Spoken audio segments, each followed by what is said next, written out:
Hello guys, welcome to Tech Tricks tutorial. In today's video, I will show you how to create multiple YouTube channels with one Gmail account. So let's get started.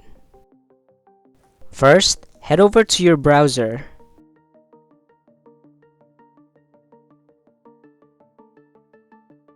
Alright, now go to youtube.com.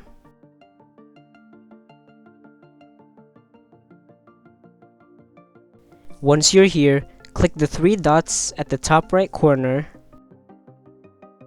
and then click Desktop Site.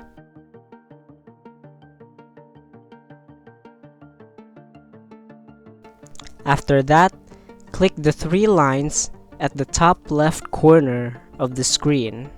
You might need to zoom in though if you can't quite see it since we're on desktop mode. But after that, click Settings. From here, click on Create a New Channel. Here, you're just going to enter your channel name, and after you've done that, you're going to check this box right here.